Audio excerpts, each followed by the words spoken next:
I've got some good news for all of you. But first, let's step back for a moment. We all know that sometimes there's perception, sometimes there's reality.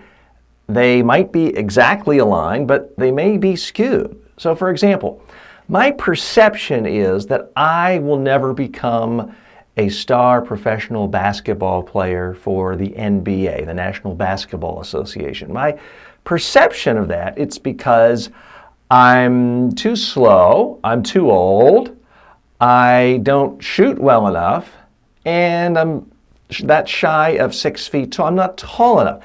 That is my perception of why I'm never going to be a star in the NBA. Well, it turns out that my perception of my flaws are exactly aligned with the reality. Those are real flaws. Those will keep me from ever becoming an NBA star. Now, enough of you buy this course, I become a billionaire, maybe I can buy a team, but that's different. I will never star as a basketball player because I don't have the talent, the physical talents at all to do what it takes. So many times in life, our perception of our weaknesses are actually correct. I'm here to tell you, when it comes to being a great communicator, it's not correct. I have worked with tens of thousands of people all over the globe, in person, real life, for more than 30 years. So I hear time and time again people telling me, oh, TJ, I'm not a good communicator, or I can't give good speeches or presentations for the following reasons. I say too many ums. I say too many uhs, ers. I'm not good looking enough. My accent is too Southern or too New York, or it's too Indian, or it's too different from what people are used to.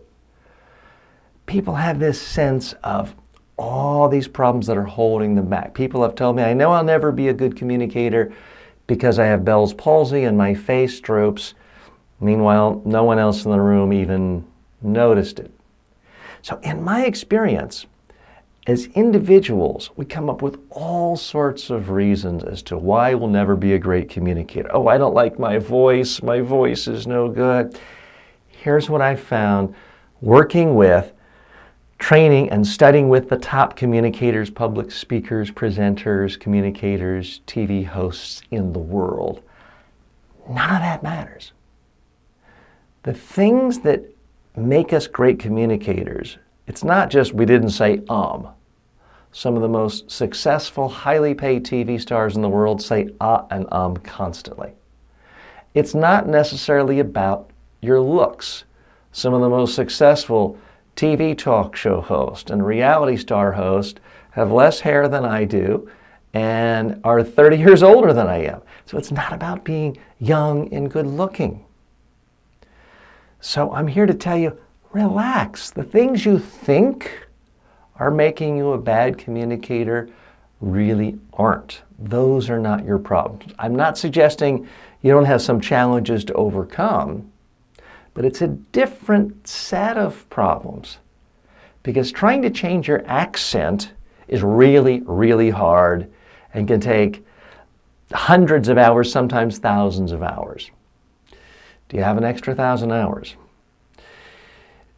Changing the tone of your voice is extraordinarily difficult. I'm here to tell you, you don't have to do that. I've seen masterful communicators who have high voices, low voices, screechy voices, accents that are not considered desirable or attractive, and these people are still great communicators. So I want you, before we really dive in deeply in this course, to just kind of set aside these preconceived notions you have about what's holding you back. People think, oh, I move my hands too much. I'm here to tell you, I've worked with, again, more than 10,000 people around the world face to face for 30 years.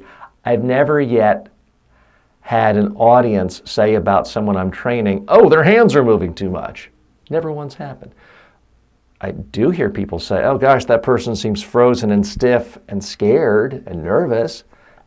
That I hear all the time.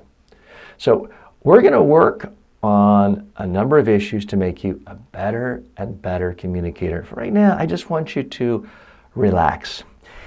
If you've ever had one interesting conversation with one friend, one family member, one colleague about one subject, and you felt good about it, and the person you were speaking with felt good about it, guess what?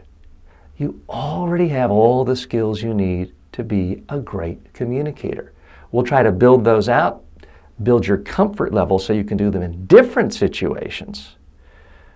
But you don't have to learn a whole new accent or lower your voice perpetually.